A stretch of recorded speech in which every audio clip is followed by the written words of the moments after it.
Quelque part, on peut dire que Le Prisonnier d'Azkaban a tous les mauvais signes pour une suite. Déjà, le changement de réalisateur, ce qui apporte rarement du bien à une saga. De plus, la production, le design, le style, tout ça change dans cet épisode, comme si on n'était plus dans le même univers. Le scénario n'est pas aussi gros que les précédents épisodes, et pour finir, l'acteur qui jouait Dumbledore, Richard Harris, décéda et dut être remplacé par un autre acteur qui changea le style laissé par Harris, à savoir Michael Gambon. Généralement, tout ça résulte en une mauvaise suite. Sauf dans le cas présent. En fait, ces changements sont probablement les meilleures choses qui auraient pu arriver à la saga. Changements incarnés par le meilleur réalisateur d'Harry Potter, Alfonso Cuarón. Un réalisateur mexicain, confirmant les dires de pas mal de critiques comme quoi les réalisateurs hispaniques sont parmi les meilleurs réalisateurs de ces dernières années. Perso, je me méfie du réal parce qu'il a réalisé un film avec lequel ma sœur m'a pourri pas mal d'après-midi, La Petite Princesse. Bon, je sais pas si c'est vraiment une bouse, je me souviens pas assez pour ça, mais j'en garde pas un super souvenir en fait. Bon enfin, le film commence sur une scène amusante sur Harry s'exerçant en secret pour le sort d'éclairage, le Lumos. Et on peut y voir une référence à la lumière dans les ténèbres, thème apportant une jolie symbolique sur les événements de ce film. Ou c'est juste pour déconner. Mais enfin, le lendemain, la sœur de Vernon arrive chez les Dursley, Tante Marge, jouée par Pam Ferris. Et si vous trouviez Vernon détestable... Dans quel collège l'as-tu envoyé? Saint-Brutus, un excellent établissement pour les cas désespérés. Il donne des coups de canne à Saint-Brutus? Oui. Oui, et moi j'en reçois très souvent. Très bien. J'en ai assez des prêchis-prêchants des chiffres molles qui ne veulent pas qu'on corrige ceux qu'ils méritent. Ok, si quelqu'un a un clip d'elle s'en prenant plein la gueule, je suis preneur, parce que tout ce que j'ai, c'est un moment dans Les Fils de l'Homme où elle se fait embarquer dans un camp. Mais c'est pas assez direct pour moi. Mais ce que j'aime bien, c'est que là où Harry est passif avec Vernon et les autres Dursley, il est genre fuck you bitch avec Tante Marge. Mais enfin, au cours de la soirée, Tante Marge est de plus en plus pétasse et finit par dépasser les limites quand elle se met à insulter les parents d'Harry. Mais ne te sens pas responsable de ce que ce garçon est devenu, Vernon. Ça vient uniquement du sang. Quand le sang est mauvais, ça ressort toujours. Que faisait le père de ce garçon, Pétunia? Rien, il ne travaillait pas, il était chômeur. Ivrogne aussi, sans doute. Ce n'est pas vrai. Qu'est-ce que tu as dit? Mon père n'était pas un ivrogne. En fait, ça n'a rien à voir avec le père, ça vient avant tout de la mère. On voit ça couramment chez les chiens. S'il y a une tare quelconque chez la mère, on retrouve la même tare chez les chiots. La ferme! La ferme! La crise d'Harry finit par créer une réaction magique faisant gonfler Tante Marge comme un ballon. Littéralement.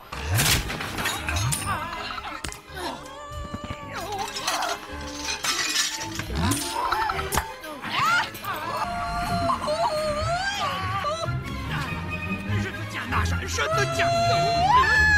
Lâche. Lâche-moi, sale merde. N'y pense pas. Désolé. Vernon. Oh,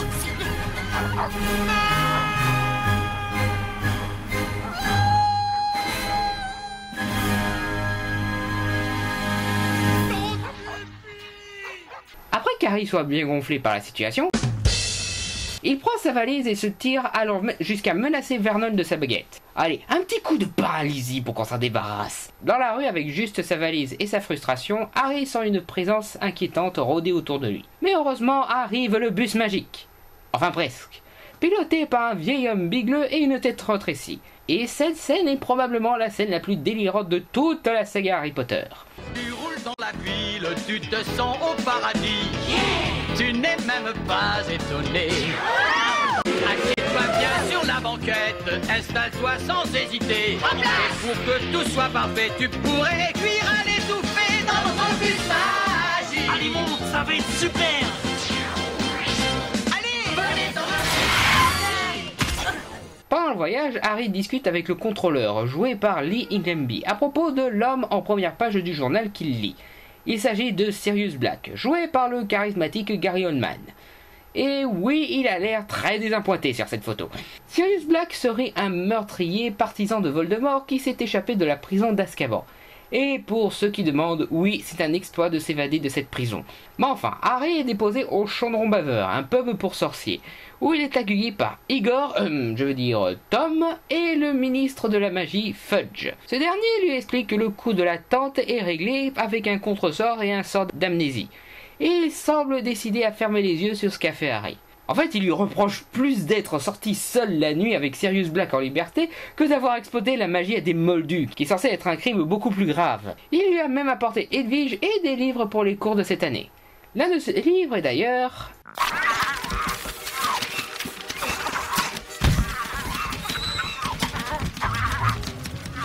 Ouais, moi aussi j'ai eu l'impression de me faire attaquer et bouffer par mon livre de maths.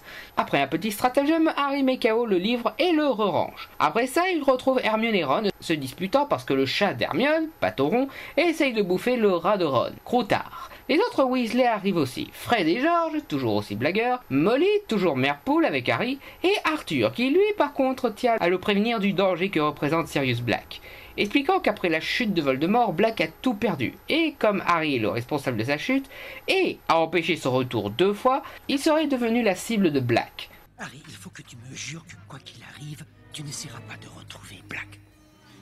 Monsieur Weasley, pourquoi est-ce que j'essaierais de retrouver quelqu'un qui veut me tuer? Après ça, les enfants partent pour Poudlard, à bord du Poudlard Express, où ils trouvent dans leur cabine le professeur Lupin, endormi. Au cours du voyage, le train s'arrête brusquement pour faire entrer...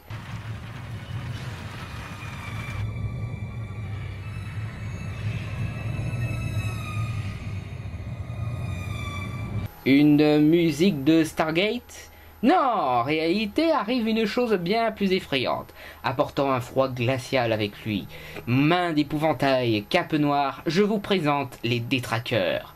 Celui-ci s'attaque à Harry, aspirant quelque chose en lui. Heureusement, il est sauvé par Lupin, joué par David Twellis, qui se réveille et jette un sort lumineux qui fait fuir le détraqueur avant qu'Harry ne s'évanouisse en entendant une femme crier son nom. À son réveil, Lupin lui explique que le détraqueur est un gardien d'Azkaban, à la recherche de Sirius Black. Une fois parti, Harry demande à Ron et Hermione s'ils ont entendu une femme hurler comme il a entendu, mais non. On arrive enfin à Poudlard. En fanfare cette fois.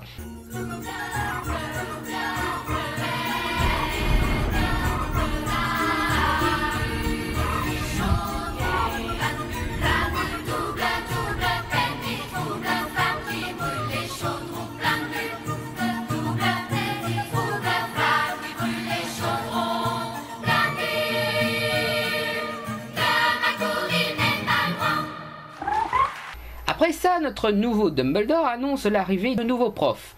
Lupin, pour les cours de défense contre les forces du mal, c'est lui le méchant. Ouais, à force, on commence à s'habituer au fait qu'il y a toujours quelque chose qui va pas avec le prof de ces cours.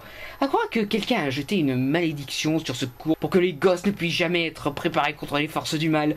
En notre prof, on a Hagrid, qui a pu redevenir professeur une fois complètement innocenté de l'affaire de la Chambre des Secrets. Il devient prof d'études des créatures magiques. Le métier parfait quand on prend en compte sa collection de créatures. Dumbledore annonce hélas que certains détraqueurs seront aux entrées de Poudlard jusqu'à ce qu'ils attrapent Black, et demande donc aux enfants de s'en méfier et de se tenir à carreau. On remarque ensuite que la grosse dame gardant le dortoir de Gryffondor a littéralement changé, vu que maintenant c'est une diva amateur obsédée par la puissance de sa voix, allant jusqu'à bloquer les Gryffondor pour montrer son talent.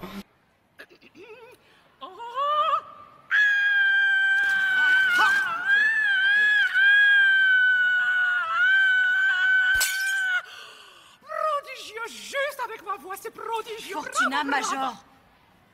Bon, d'accord. Entrez. Merci. Après une scène sympathique où les garçons de Gryffondor s'amusent avec des bonbons magiques qui leur font faire des cris d'animaux, on enchaîne sur une séquence montrant les nouveaux environs. La maison d'Hagrid est plus éloignée du château qu'avant, il y a maintenant un pont en pierre, et le sol cogneur est désormais à l'extérieur du château, près de chez Hagrid. Faut dire, après avoir cogné 40 élèves qui se baladaient dans la cour, ils ont dû en avoir marre. Et ils se sont dit que c'était plus joli ici.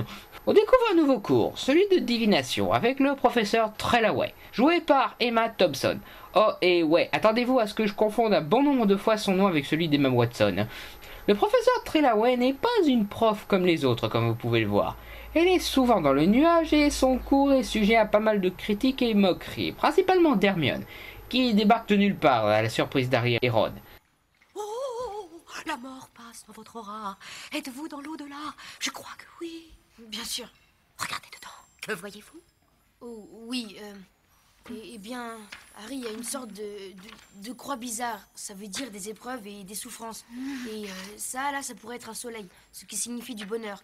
Donc, Harry va souffrir, mais en fait, il va être heureux de souffrir.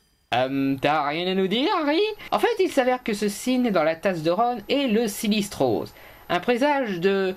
Oh, en fait, je vais laisser notre petite blague sortie d'un film d'horreur nous l'expliquer. Il prend la forme d'un gigantesque chien fantôme. C'est le présage le plus funeste qui soit. C'est un présage de mort. Bien entendu, Hermione n'avale pas ça une seule seconde en disant que ce n'est pas une science exacte, contrairement à l'arithmancie.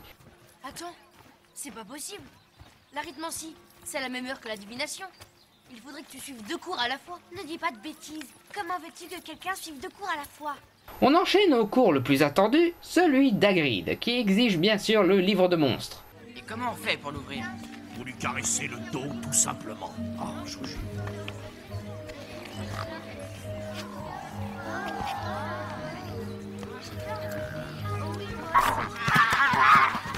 Ne fais pas la mauviette, Neville. Ça va aller, ça va.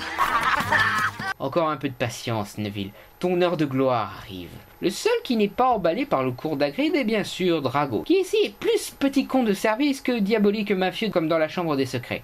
Quand mon père saura que Dumbledore a nommé ce lourdeau professeur... Tais-toi, Malfoy.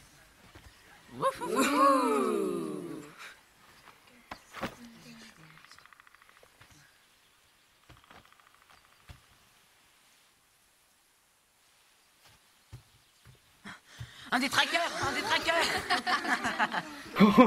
Quel trouillard ce Harry! Il a peur d'une créature des ténèbres aux capuches noires qui s'avance vers nous.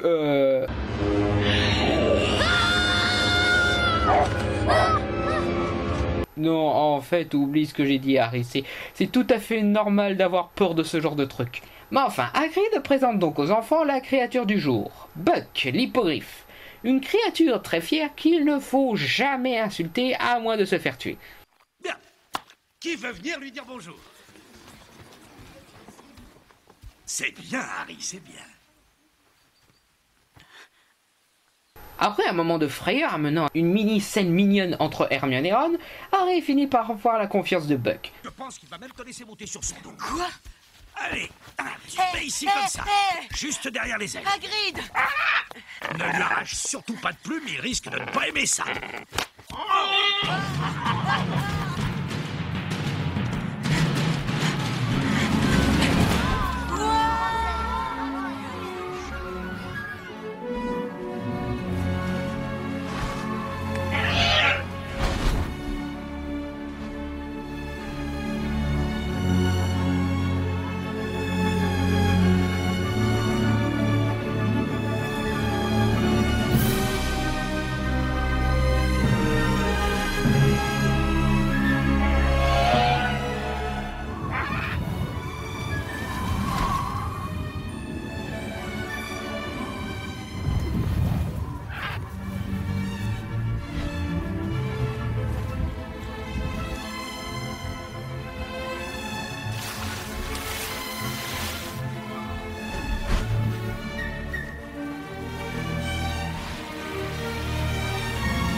Après un petit retour de vol, Drago fait sa petite crise de jalousie en faisant le truc que justement Hagrid a interdit de faire, insulter Buck.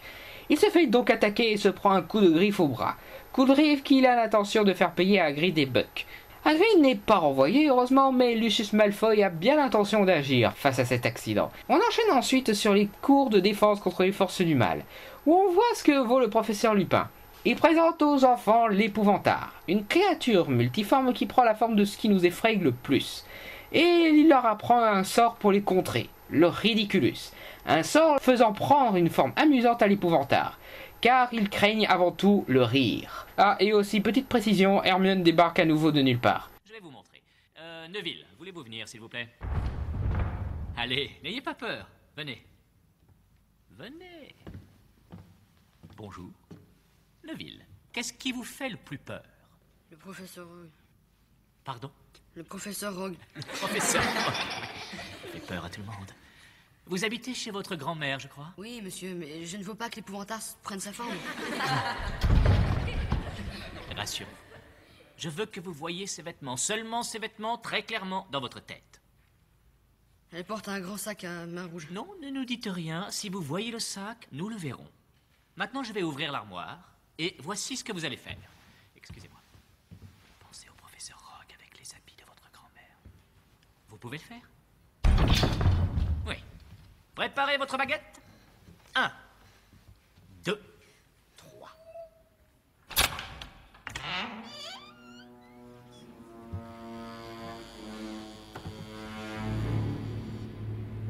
Concentrez-vous, Neville. Ridiculus!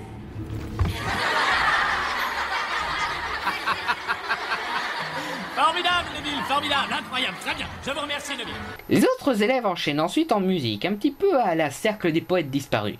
Ron voit une araignée géante, évidemment, et la ridiculise avec des rollers. Ensuite, une fille, dont je ne me souviens pas du nom, fait apparaître un serpent géant et le rend encore plus effrayant en le changeant en ça. Vient ensuite au tour d'Harry, qui fait apparaître un détraqueur. Lupin, par réflexe, prend la place d'Harry pour faire apparaître autre chose, une lune, qu'il ridiculise en la changeant en ballon et en le jetant dans le placard, mettant fin au cours. Le lendemain, McGonagall organise une sortie au village de Préolard avec les enfants. Et là, Harry ne peut pas venir parce que Vernon n'a pas signé son autorisation. Donc Harry se retrouve seul dans le château. Heureusement, il est avec le professeur Lupin pour lui tenir compagnie. Ce dernier lui explique qu'il ne l'a pas laissé affronter l'épouvantard car il a cru qu'il allait prendre la forme de Voldemort. Mais Harry lui explique qu'il avait pensé à ce qu'il avait ressenti dans le train, ce que Lupin commente en disant qu'il a peur de la peur elle-même, une preuve de sagesse selon lui. Il explique ensuite que les détraqueurs se nourrissent de la souffrance, en forçant leurs victimes à revivre leurs pires moments. Harry en conclut donc que le cri était celui de sa mère avant de se faire tuer par Voldemort. Lupin en profite donc pour dire à Harry qu'il connaissait ses parents. Vous savez, la première fois que je vous ai vu, Harry, je vous ai tout de suite reconnu. Pas à votre cicatrice, mais à vos yeux. Vous avez les yeux de votre mère. Oui. Oui, je l'ai connue. Votre mère m'a aidé à une époque où les autres me tournaient le dos. Elle n'était pas seulement une sorcière extrêmement douée, elle était aussi d'une très grande bonté. Elle avait l'art de voir la beauté chez les autres, et peut-être même plus particulièrement quand la personne ne voyait pas ce qu'il y avait de beau en elle. Quant à votre père, il avait un certain, comment dire, un certain talent pour ce qui était de s'attirer des ennuis. Un talent dont, d'après ce qu'on dit, vous avez hérité. Vous leur ressemblez plus que vous ne le pensez. Avec le temps, vous verrez à quel point. Une fois les autres rentrés, ils découvrent que le tableau de la grosse dame a été poignardé, selon elle par Sirius Black. L'état d'urgence est déclaré, les portes condamnées et les professeurs fouillent tout le château. Quant aux enfants, ils sont réunis dans la grande salle où ils y dorment pour la nuit. Harry écoute une de leurs conversations indiquant que Black est introuvable et que Rogue soupçonne Lupin d'être louche. Ouais, j'ai oublié d'indiquer que dans le premier film, on expliquait que Rogue convoitait les cours de défense contre les forces du mal. Donc j'imagine qu'il y est pour quelque chose avec cette malédiction. Mais apparemment il y a autre chose. Justement, le lendemain, les cours sont supervisés par Rogue, Lupin ayant dû s'absenter. Et une chose est sûre, on risque pas d'écouter de jazz dans son cours. Il fait un cours sur les loups-garous, ce qui dérange Hermione, qui débarque à nouveau de nulle part, parce qu'ils étudiaient autre chose avec Lupin. On voit que les cours de Rogue consistent à poser une question, savourer le moment de silence qui suit, rabaisser les élèves pour ensuite étaler ses connaissances pour abaisser encore plus les élèves. Et si quelqu'un ose gâcher ce silence, il enlève des points et donne des devoirs supplémentaires. Le lendemain arrive le match de Quidditch. Pas aussi cool que le précédent à cause de Vif d'Or, qui cette fois veut aller dans l'espace, mais enfin ça reste une scène assez cool, parce qu'elle devient vite une course-poursuite dans les airs avec les détraqueurs qui attaquent Harry.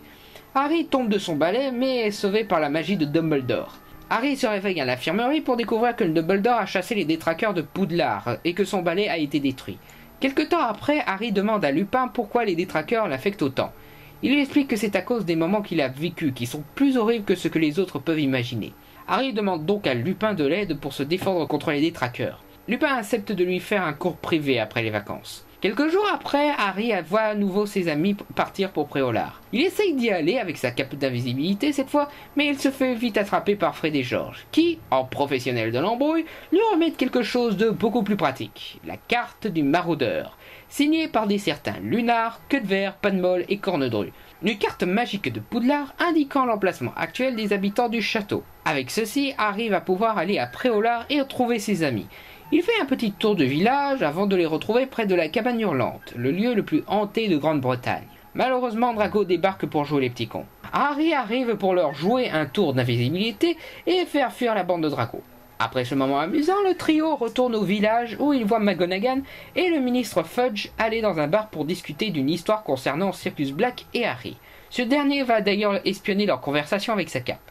Il découvre que les parents d'Harry s'étaient cachés pour échapper à Voldemort, mais leur cachette a été dévoilée par Black, amenant à la fameuse nuit où ses parents se sont fait tuer. Black a accessoirement tué l'un des amis des Potter, un certain Petit Gros, dont tout ce qu'on a retrouvé est un doigt. Et pour complémenter ces révélations, Sirius Black était et demeure aujourd'hui encore le parrain de Harry Potter. Cette nouvelle pousse Harry à s'enfuir dans la forêt.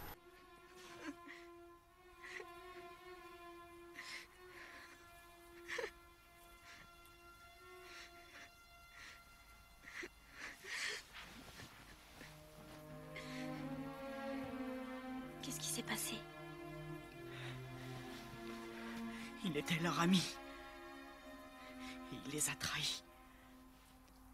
Il était leur ami! J'espère qu'il me retrouvera.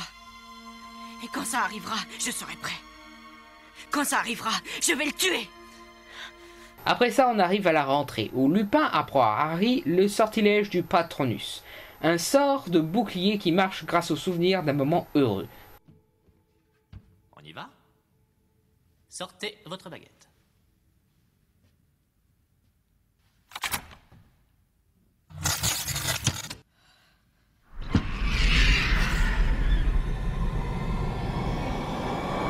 Expecto Patronum! Expecto! Expecto! Expecto! Malheureusement, cette première tentative échoue. Lupin lui demande quel souvenir il a choisi, et Harry lui répond son premier vol en balai, ce qui est loin d'être suffisant selon Lupin. J'en ai un autre. Ce n'est pas vraiment un souvenir heureux. Si, c'en est un. C'est le plus heureux que j'ai jamais eu. Mais il est compliqué. Est-il fort?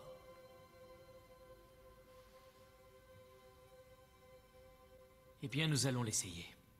Vous vous sentez prêt? Allons-y.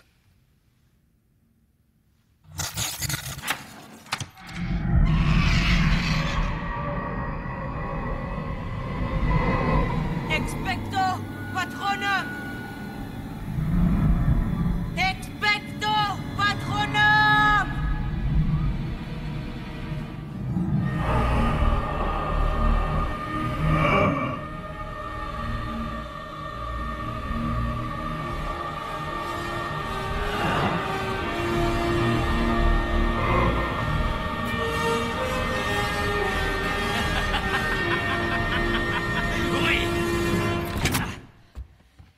Excellent, Harry.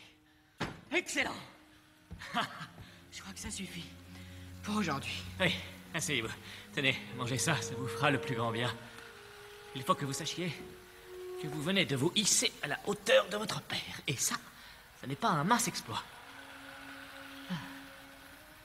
C'est à lui que je pensais. Et à maman. Je voyais leur visage. Je les voyais me parler. Tout simplement. C'est le souvenir que j'ai choisi. Je ne sais même pas si c'est vrai. Mais c'est ce que j'ai de mieux.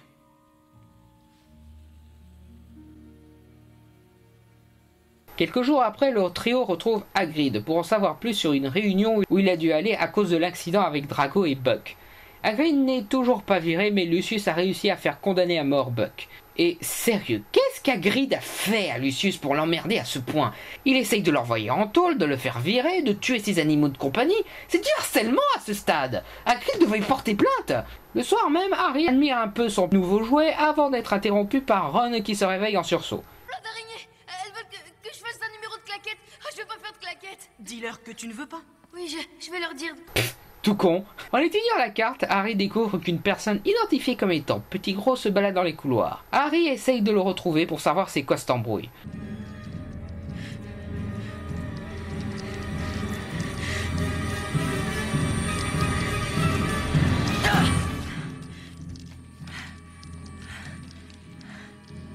Avant de le retrouver, Rogue arrive et questionne Harry. Il voit la carte et essaye d'en savoir plus, mais heureusement Lupin arrive pour récupérer la carte et sortir Harry de la situation. Non sans gronder Harry d'être sorti sans protection avec un objet qui aurait pu permettre à Black de le retrouver. Mais avant de partir, Harry précise une chose à propos de la carte. Professeur, il faut quand même que je vous dise que la carte ne marche pas toujours. Tout à l'heure, elle a montré quelqu'un dans un couloir. Quelqu'un qui est mort. Ah, vraiment? Et qui était-ce? Peter Pettigrew. Non, c'est impossible. Je vous dis ce que j'ai vu. Bonne nuit, professeur. Le lendemain, un nouveau cours de divination, très passionnant. Ma chérie, à l'instant même où vous êtes entrée dans cette pièce, j'ai senti que vous ne possédiez pas l'esprit qui convient pour l'art noble qu'est la divination. La tenez, vous voyez? Oh, vous êtes peut-être jeune, mais le cœur qui bat dans votre poitrine, c'est le cœur racorni d'une vieille fille. Votre âme est aussi sèche que les pages des ouvrages dans lesquels vous vous plongez avec acharnement.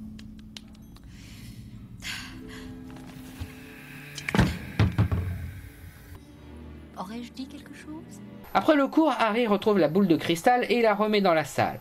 Mais avant de repartir, il entend une voix l'appeler dans la boule.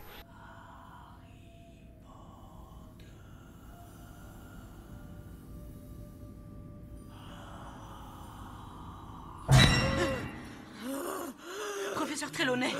Il sera de retour cette nuit. Pardon?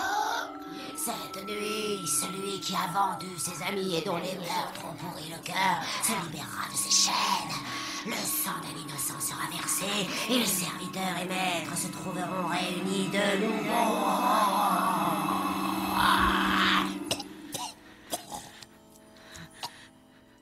Oh! Excusez-moi, mon garçon, vous avez dit quelque chose? Ouais. Zarbi. Harry se tire au plus vite, comme vous pouvez l'imaginer. Peu après, le trio quitte le château pour retrouver Hagrid, qui hélas va devoir accueillir un bourreau. En chemin, il tombe sur Drago et sa bande. Alors, on vient voir le spectacle? Tu vas voir, espèce de sale petit cancre là répugnant! Hermione, non! Il n'en vaut pas la peine.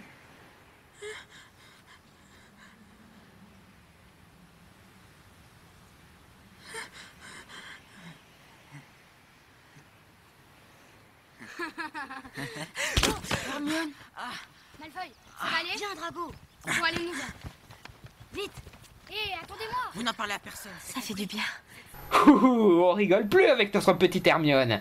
Le trio propose à Hagrid de sauver Buck, mais il refuse, parce que cela causerait plus de problèmes qu'autre chose à Dumbledore. Hagrid rend à Ron son rat qui avait disparu, avant qu'Harry se fasse cogner par un caillou, lui permettant d'apercevoir l'arrivée de Dumbledore, Fudge et le bourreau. Les enfants partent discrètement pour apercevoir au loin l'exécution de Buck.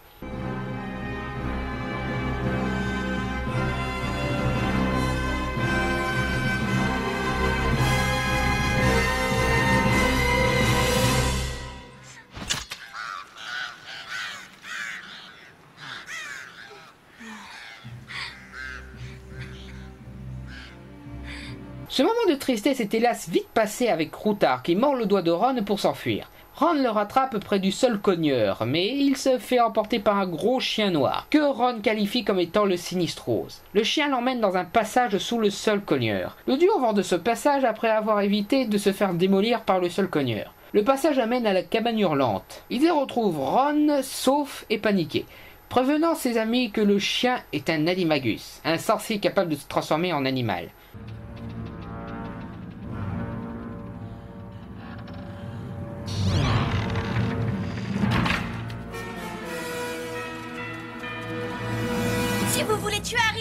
de tuer aussi. Non. Une seule personne mourra cette nuit. Harry fonce tête baissée sur Black, prêt à le tuer, avant de se faire désarmer par Lupin, qui se révèle être un ami de Sirius. Ouais, encore une fois, le professeur des défenses contre les forces du mal est un salopard. Quoique... Hermione choquée en profite pour balancer le fait que Lupin est un loup-garou, le cours de Rogue lui ayant mis la puce à l'oreille. Black insiste de plus en plus pour qu'on le tue, mais Lupin explique qu'ils ne veulent pas tuer Harry, mais celui qui a réellement trahi les parents d'Harry, Petit Gros. Mais avant qu'il puisse expliquer là-dessus, Rogue débarque pour désarmer Black. Quelle douce vengeance. J'espérais tellement être celui qui t'attraperait. C'est vrai. J'ai dit à Dumbledore que tu avais aidé ton vieil ami à s'introduire dans le château. En voici la preuve. Bravo, Rogue. Tu as encore misé sur ton esprit subtil et pénétrant. Et comme toujours, tu n'es pas arrivé à la bonne conclusion. Maintenant, tu vas nous excuser. Rémus et moi avons une tâche importante à terminer. Donne-moi une raison de le faire. J'en meurs d'envie. Severus, ne sois pas idiot. On peut pas s'en empêcher. Sirius, tais-toi. Tais-toi toi-même, Rémus. Arrêtez-vous de vous chamailler comme un vieux couple. Pourquoi tu ne vas pas faire joujou avec ta panoplie du parfait chimiste? Waouh, on voit enfin le vrai visage de Rogue. Harry récupère la baguette d'Hermione pour assommer Rogue et forcer Lupin et Black à lui expliquer à propos de Petit Gros. Lupin pensait qu'il était mort jusqu'à ce qu'Harry lui parle de l'avoir vu sur la carte. Alors la carte montée. Ne mens jamais. Petit Gros est vivant. Il est là devant toi. Moi? Ah ah, j'en étais sûr que Ron était le méchant de l'histoire. Non, en fait, encore plus surprenant, Petit Gros est en réalité Croutard, le rat de Ron. Croutard est dans ma famille depuis 12 ans. C'est une vie étonnamment longue pour un rat des champs. Il lui manque un doigt, une patte, n'est-ce pas? Et alors? Tout ce qu'on a retrouvé de Petit Gros, c'est Un doigt? Ce sale lâche s'est coupé pour que tout le monde le croie mort. Après quoi, il s'est transformé en rat. Amenez-le. Black prend le rat et essaye de le tuer, mais il s'échappe, avant que Black le force à prendre sa véritable apparence sous les traits de Timothy Spall. Rémus, Sirius, mes chers vieux amis.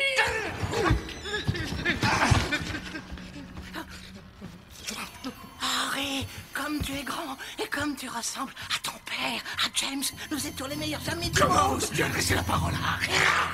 Comment oses-tu parler de James devant lui? Tu as vendu James et Lily à Voldemort, ose le Je nier. ne voulais pas les trahir. Mais le mage noir, vous n'avez pas idée des armes qu'il possède. Si tu avais été à ma place, qu'est-ce que tu aurais fait? Qu'est-ce que tu aurais fait? J'aurais préféré mourir. J'aurais préféré mourir que de trahir mes amis. Harry, James n'aurait pas voulu qu'on me tue. Ton papa m'aurait épargné. Il aurait eu pitié de moi. Peter, tu aurais dû savoir que si Voldemort ne te tuait pas, nous le ferions. Ensemble. Non. Harry refuse qu'on le tue. Il préfère plutôt le ramener auprès des détraqueurs. Une fois sorti du sol cogneur, Harry en profite pour faire plus ample connaissance avec son parrain. C'est beau, n'est-ce pas? Je n'oublierai jamais la première fois où j'ai franchi ces portes. J'aimerais les franchir à nouveau en homme libre. C'est très noble ce que tu as fait pour Petit Gros. Il ne le mérite pas. Je me suis dit que mon père n'aurait pas voulu que ses meilleurs amis deviennent des meurtriers. Et puis, mort, la vérité serait morte avec lui. Lui vivant, vous êtes libre.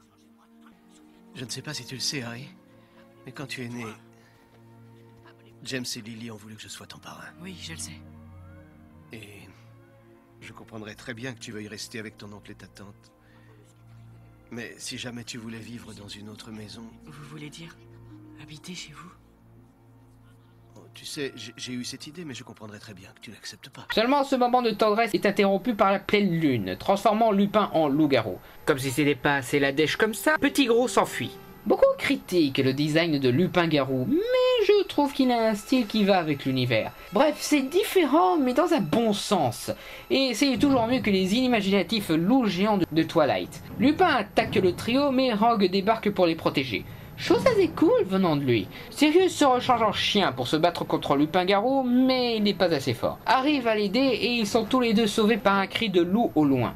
Sirius reprend forme humaine pour ramper jusqu'au lac, où lui et Harry se font attaquer par une armée de détraqueurs. Harry utilise son Patronus au mieux, mais ce n'est pas suffisant. Les détraqueurs commencent à prendre l'âme de Sirius avec le baiser du détraqueur. Heureusement, un autre Patronus se manifeste, beaucoup plus puissant et faisant fuir tous les détraqueurs, et sauvant Harry et Sirius. Harry s'évanouit, affaibli par l'attaque, pour se réveiller à l'infirmerie, où Hermione lui explique qu'on a enfermé Sirius dans le donjon du château, pour que les détraqueurs puissent le tuer. Dumbledore arrive et le trio lui explique la situation, mais il leur répond que leur parole ne convaincra personne d'autre que lui. Heureusement, Dumbledore leur propose une meilleure solution. Le temps est une chose mystérieuse, puissante, et quand on y touche, dangereuse. Sirius Black est dans la plus haute cellule de la tour noire. Vous connaissez la loi, Miss Granger. Personne ne doit vous voir. Et vous ferez en sorte d'être de retour avant ce dernier carillon. Sinon, les conséquences seraient si terribles que je n'en parlerai pas. Si vous réussissez ce soir, plus d'un innocent aura la vie sauve. 3 tours devraient suffire, je pense. Hermione comprend ce qu'il sous-entendait et utilise son retourneur de temps pour retourner 3 heures plus tôt dans le temps avec Harry. Ouais, vous vous souvenez des moments où je précisais qu'Hermione débarquait de nulle part ? C'était parce qu'elle utilisait cet objet que McGonagall lui a confié pour qu'elle puisse suivre plusieurs cours en même temps. Dumbledore leur a dit de retourner 3 heures plus tôt, et elle suppose que c'était pour sauver Buck. Après quelques moments du genre « Ah, c'était ça le truc tout à l'heure !» Harry et Hermione attendent que Fudge et Dumbledore entrent chez Hagrid et ils puissent voir que Buck est bien là, pour pouvoir libérer Buck ensuite, sans qu'Hagrid ou Dumbledore soient accusés. Le tout en évitant de se faire voir par leur version passée ou autre, parce que sinon... Destruction de l'univers, arrivée de monstres qui vont dévorer le temps ou effacement de l'existence. À vous de choisir. Il y a des fois où McGonagall fait des choses très risquées quand même. Hein. Hermione et Harry embarquent Buck pour atteindre près du sol cogneur, pour attendre le reste des opérations. Harry en profite pour expliquer qu'il pense que le Patronus qui l'a sauvé était son père. Ce qui est bien sûr impossible parce que, il est mort. Mais Harry s'accroche à cet espoir malgré ça. Vient la transformation de Lupin-Garou, et le moment où il s'apprête à tuer Harry du passé. Mais Hermione a une idée. Et qu'est-ce que tu fais? Je te sauve la vie.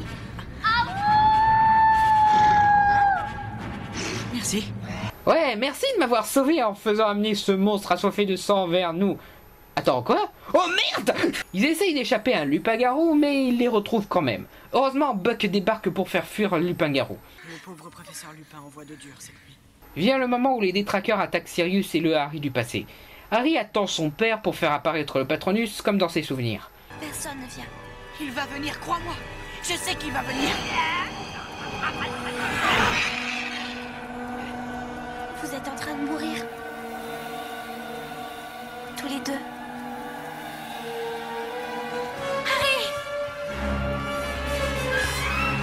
Expecto Patronum!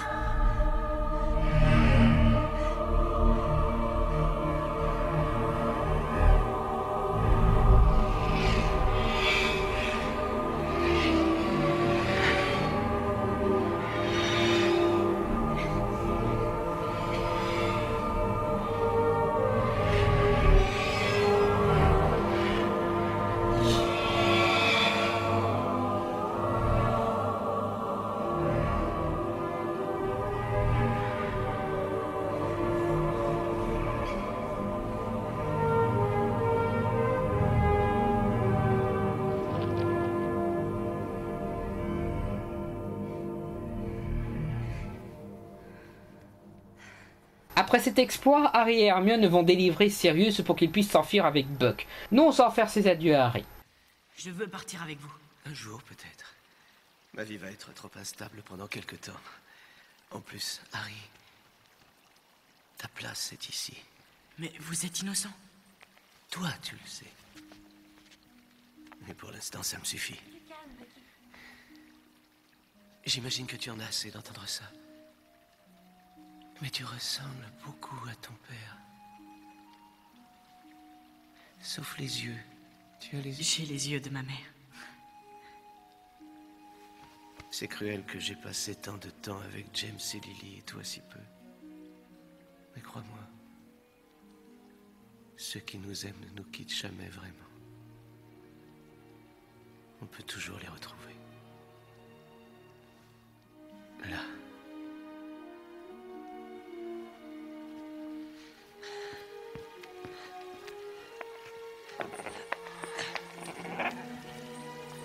Tu es vraiment la plus brillante des jeunes sorcières.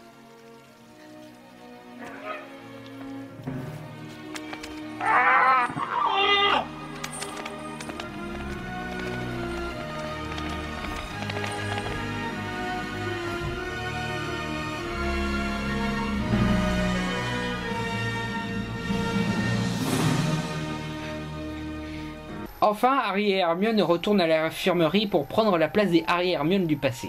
Dumbledore faisant comme s'il ne savait pas ce qui s'est passé, et Ron ne pigeant pas ce qui s'est passé. Le lendemain, Harry va dans le bureau de Lupin pour le voir emballer ses affaires.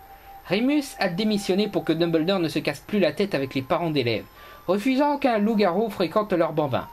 Harry se plaint que tout ce qu'il a fait n'ait servi à rien, avec Petit Gros qui s'est échappé. Mais Lupin lui répond que découvrir la vérité et sauver un innocent n'est pas rien. Avant de partir, il lui rend la carte des maraudeurs. Lupin part, laissant derrière lui le souvenir du seul professeur de défense contre les forces du mal, qui n'est pas incompétent, connard ou maléfique. Dans la salle commune, Harry découvre qu'on lui a envoyé un cadeau, signé d'une plume d'hippogriffe. Un nouveau balai, l'éclair de feu, le balai le plus rapide du monde. Regarde-nous la coupe de Quidditch. Il est rapide, Harry. Tu peux pas rater ça.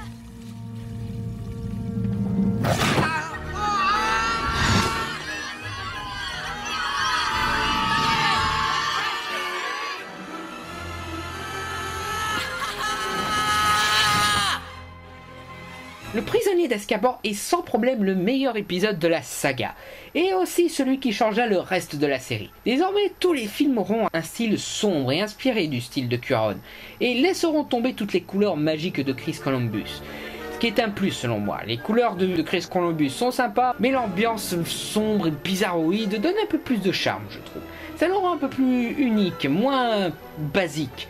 De plus, ce ne seront plus des aventures épisodiques comme dans les deux précédents, mais une série de films à suivre composant une histoire plus complète. Ce film est aussi le mieux réalisé. Les mouvements de caméra accompagnent parfaitement l'action et certains plans sont même poétiques, notamment les séquences avec le sol cogneur, illustrant le passage des saisons, et ingénieux comme le passage de la caméra à travers la tour de l'horloge pour ouvrir et clôturer la séquence de retour dans le passé. Sans parler de l'arrivée des détraqueurs, commençant petit avec une ambiance terrifiante, commençant à se mettre en place pour remonter vers les créatures.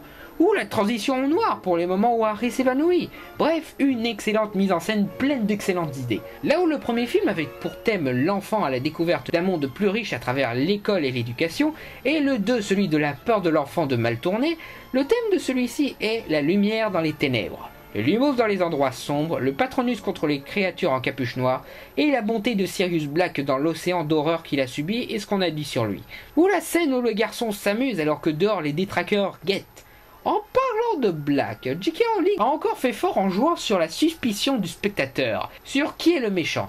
Entre Lupin qui a le poste qu'occupent tous les traîtres et la description de Sirius Black, joué par un acteur spécialiste dans les monstres et autres méchants, comme Alan Rickman d'ailleurs, pour au final nous surprendre, les révéler comme les gentils de l'histoire, et révéler que le méchant est celui qu'on soupçonne le moins. Un animal de compagnie qui apparaissait un petit peu dans les précédents films. Gary Oldman n'a pas beaucoup de scènes, mais c'est probablement ce qui rend ces scènes si précieuses et si touchantes. On l'aime bien, on aimerait avoir plus de temps avec lui, tout comme Harry en fait.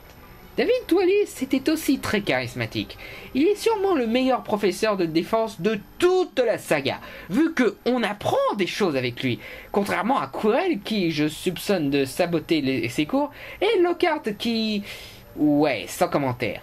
Mais la cerise sur le gâteau, c'est l'amusement. Comme la scène de l'épouvantail et sa gentillesse durant les scènes qu'il partage avec Harry. On passe vraiment de bons moments avec lui, alors que généralement les profs c'est chiant. De plus, j'ai lu comme quoi il serait dans un classement des meilleurs profs du cinéma, à juste titre. Aussi, on apprend beaucoup de choses sur le passé des parents d'Harry, sur leurs amis et leur héritage, formant un thème de nostalgie et de regret qui s'associe à nouveau avec la lumière dans les ténèbres. Les souvenirs des bons moments dans un monde sombre qui nous permet de nous protéger contre les ténèbres. Emma Thompson était bien délirante. Michael Gambon est un bon tournant après le Papa Noël des films de Chris Columbus. Et Emma Watson s'est bien améliorée maintenant. Elle fait moins comme si elle récitait son texte et elle est un peu plus convaincante dans son interprétation. Toujours pas exceptionnelle, mais si elle est ok. La musique de John Williams est ici très différente. Pas mal de thèmes se font remplacer par de nouveaux thèmes. Et de très bons thèmes, renforçant ce style bizarre et sombre de cet opus. Et c'est apparemment le dernier film sans rapport direct avec Spielberg ou Lucas où John Williams acceptera de faire la musique. Aussi, ce film s'est fait remarquer par le fait que les enfants portaient des habits normaux un petit peu plus souvent, au lieu des robes qu'ils portaient durant les autres épisodes. C'est vrai qu'il y a pas mal de scènes en habits normaux, alors même les montrer ainsi sur l'affiche, Mais c'est pas la première fois qu'on les voit en habits normaux, pas de quoi en chier une galette. C'est aussi le premier film à reprendre le rythme initial, à savoir un film tous les 1 an et demi. Je suppose que la Warner a battu en retraite face au retour du roi. Tu m'étonnes. Mais enfin, il est maintenant temps de parler adaptation. C'est au tour de l'analyse de Radio Phoenix. Je suis d'accord avec Michael G. Harry Potter et le prisonnier d'Azkaban est sans aucun doute le meilleur film de la saga. Non seulement concernant la mise en scène, mais aussi au niveau de l'adaptation cinématographique. Les nouveaux venus incarnent tous avec brio leurs personnages. Michael Gambon, qui remplace le regretté Richard Harris, s'approprie parfaitement le rôle et crée son Dumbledore, et pas une vulgaire imitation de son prédécesseur. Beaucoup ont d'ailleurs critiqué à tort et souvent sans justification valable sa prestation. Ils ont reproché à la production d'avoir remplacé Richard Harris. En même temps, le gars est mort. Emma Thompson, dans le rôle du professeur Trelawney, est juste bluffante.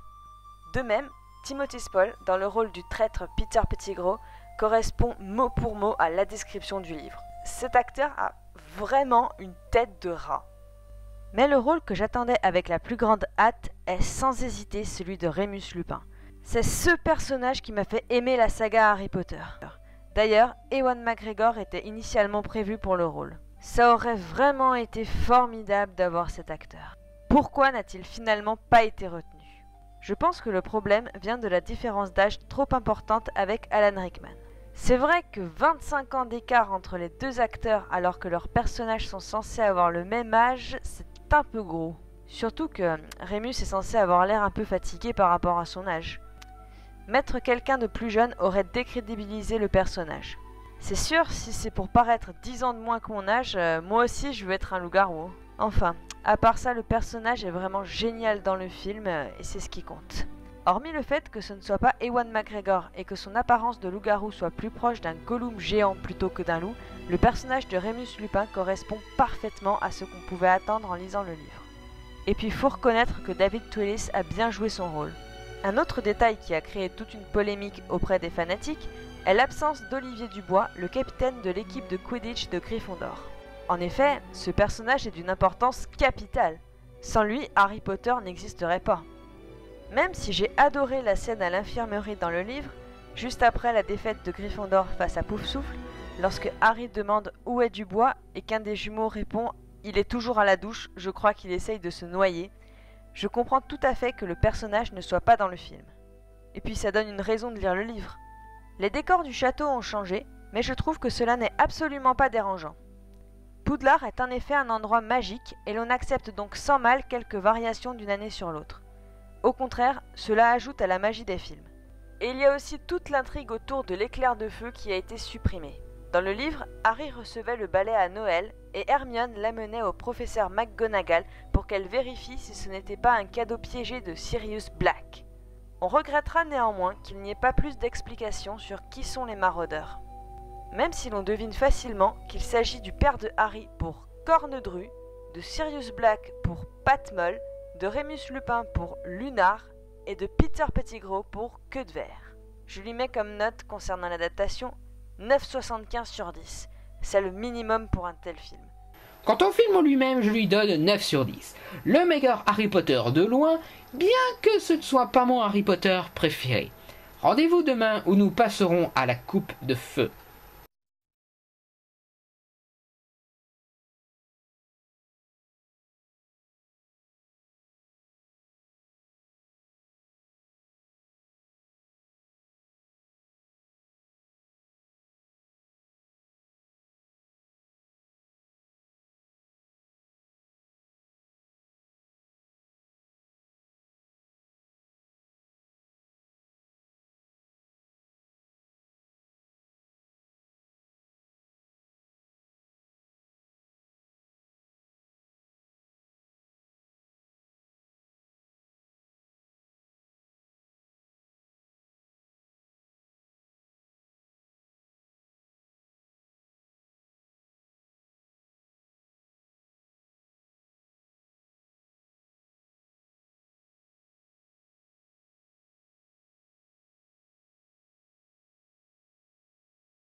le ménage.